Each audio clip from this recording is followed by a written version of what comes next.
Good evening, everyone. We're truly glad to have you back with us tonight. In this episode, we dive into the haunting experiences of two men whose lives were forever changed by what they encountered at sea. One, a young engineer stationed on an oil rig in the middle of the Gulf of Mexico. The other, a rookie fisherman lured by a mysterious voice that sings in the dead of night. Turn off the lights, and don't forget to subscribe for more terrifying true stories. You're watching Sleep Horror Stories. My name is Ryan, and I'm from Texas. Even though this story didn't happen in my home state, it took place on an oil platform in the Gulf of Mexico many years ago. I studied petrochemical engineering in college, and with a bit of hard work, plus a little luck, I landed a job at a major oil company. I won't name which one. Not long after I was hired, they assigned me to a deep-sea oil rig. That massive mountain of metal floating in the ocean became my home for the next few months. I was thrilled. At the time, I was 26 and had all the theoretical knowledge to do the job, even if I lacked real offshore experience. The crew was decent enough, professional, but not overly friendly. A lot of guys were there to work, not to make friends.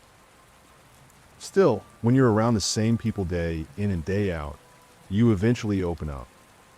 We talked, shared jokes, complained about the constant smell of oil that clung to everything. It was kind of like a family, just with less warmth and more safety briefings. I was the only one on my first assignment out there. They gave me a lot of advice, some of it useful, some of it definitely not in the manual. Tips for keeping your mind straight when you're isolated in the middle of the sea. But one piece of advice stood out.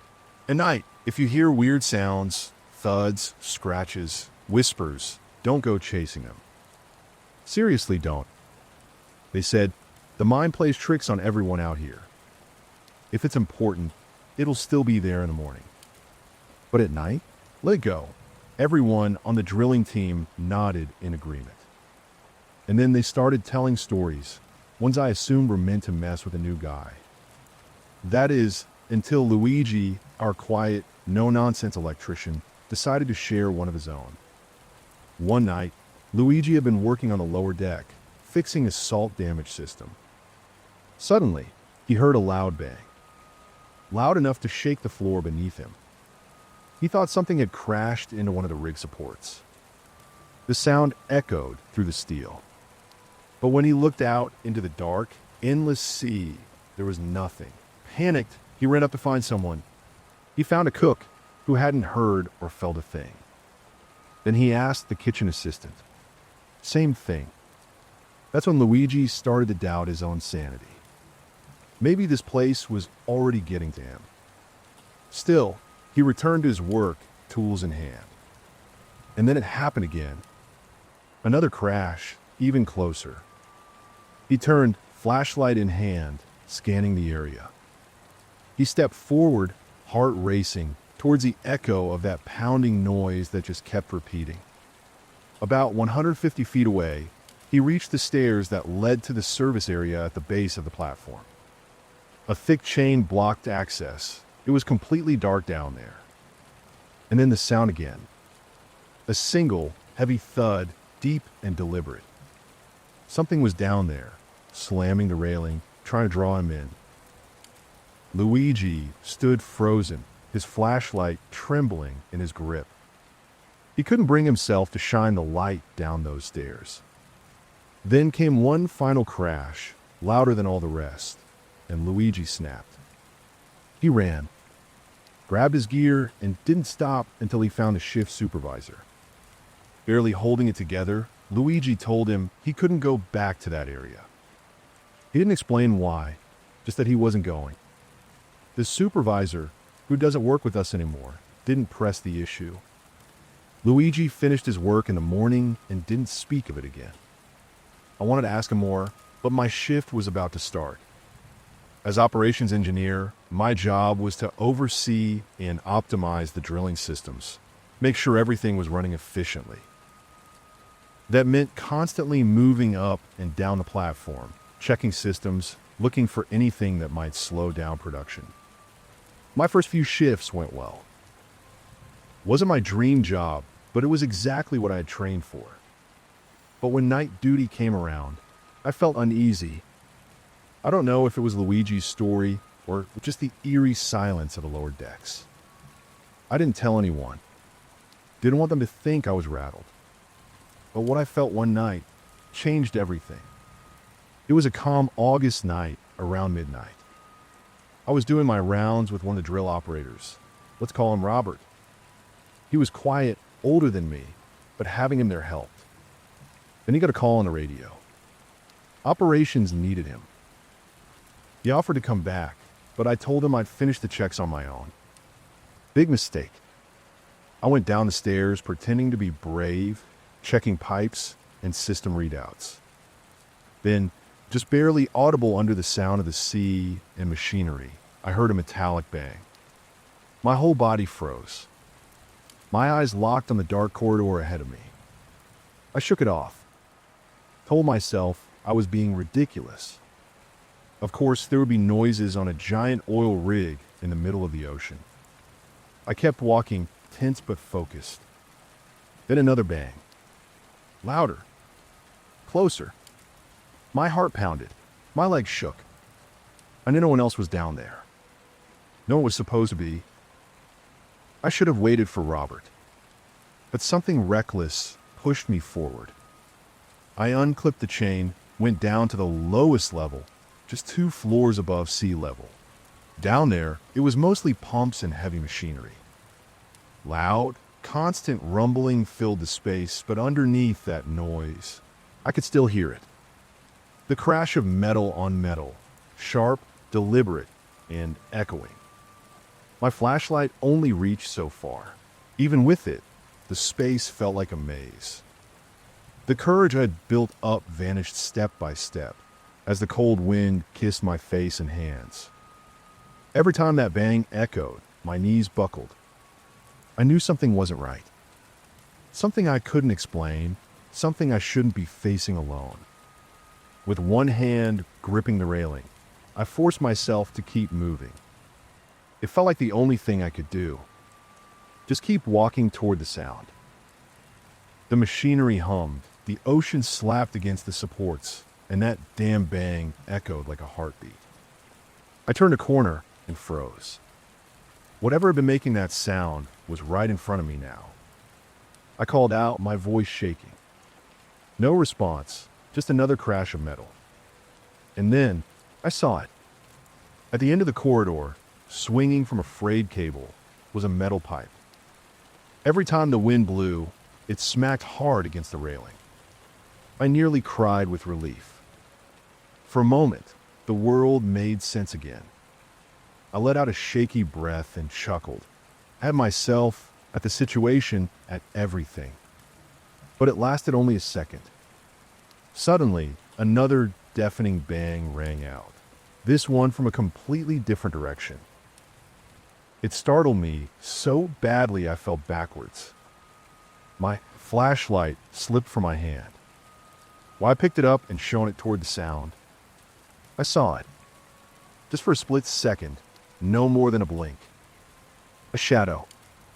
A black figure, vanishing into the darkness as if swallowed by the sea air. That was it for me. I ran. Didn't stop until I reached the upper deck where Robert was waiting. He saw the fear on my face and immediately asked what was wrong. But I couldn't say a word. I was in complete shock.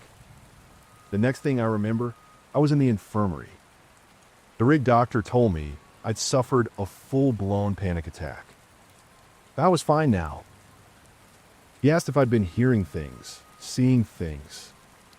I told him the truth. Mostly, I said I'd heard a strange noise, went to investigate, found a hanging pipe, and then panicked after nearly slipping. I didn't mention the shadow. I knew if I did, they'd pull me off the rig immediately. The doctor understood and cleared me to return to work. From that night on, I never went down to the lower deck alone again. If I had to go, it was always with Robert. And only during the day. Years have passed since then.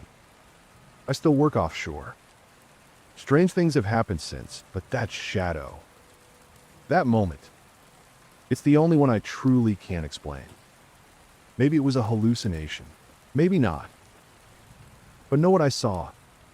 That shadow felt just as real as the steel under my boots or the waves crashing against the rig.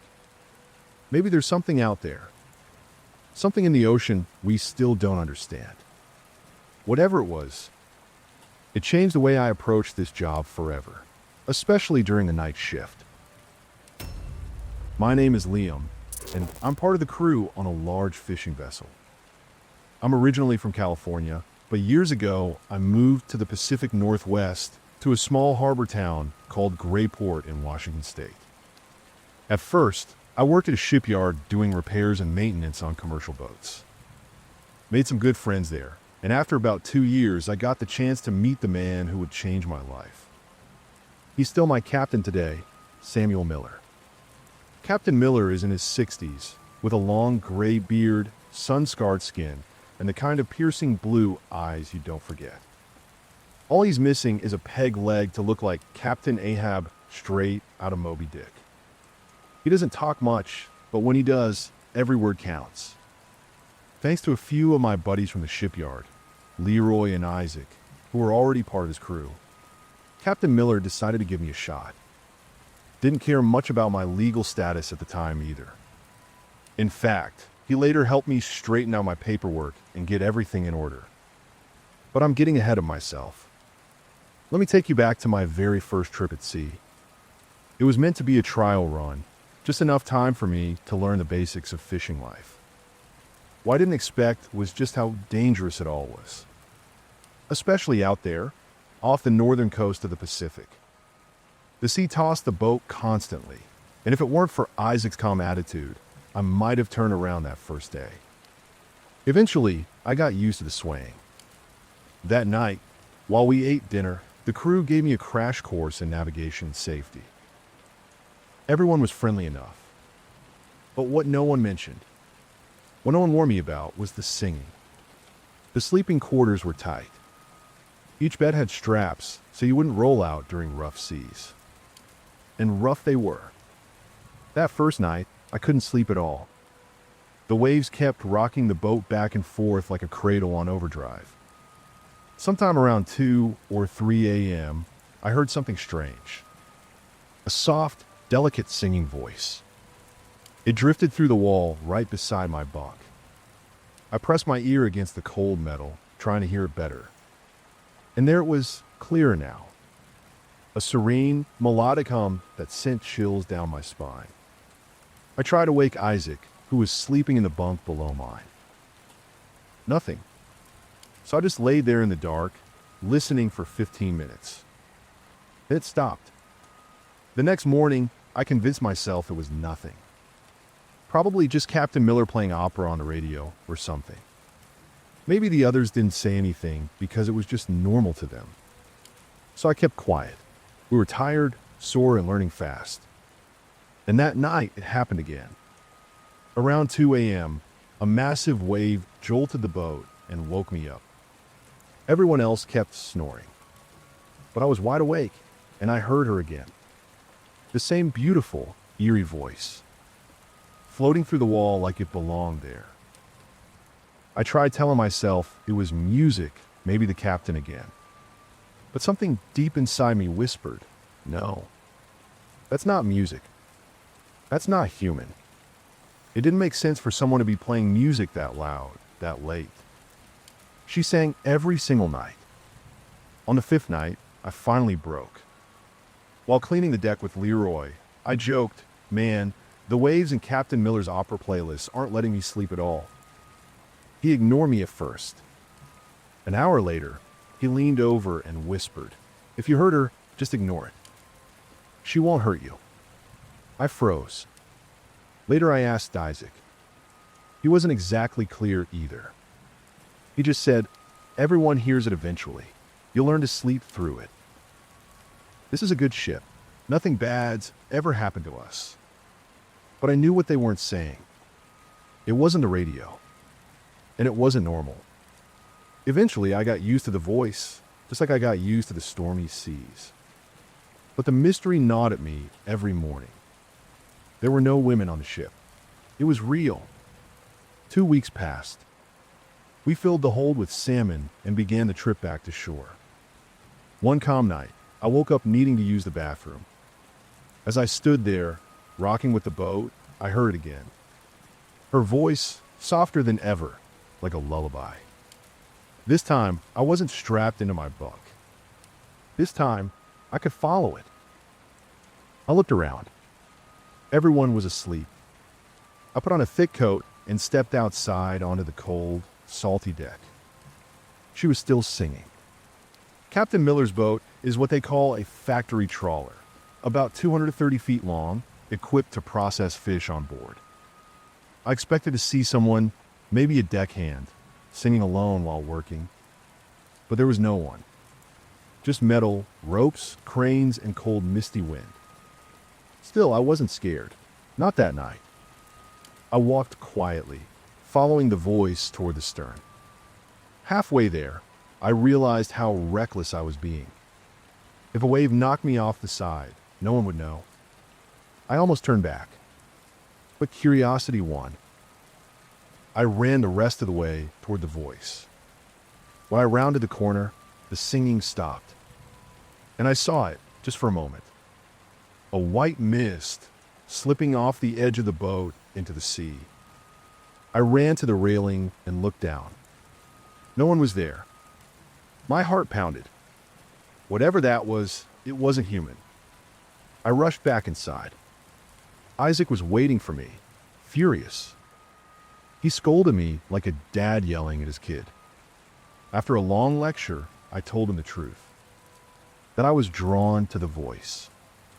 He looked guilty. Said, "You had a right to know." Turns out, everyone hears her. She walks the deck at night, from stern to bow, singing in the dark. No one knows who she is. Not even Captain Miller. But she's never hurt anyone. They say she's part of the ship. Captain Miller later told me, over a beer, that she was an old friend's soul. That was all he said. And somehow, that was enough for me.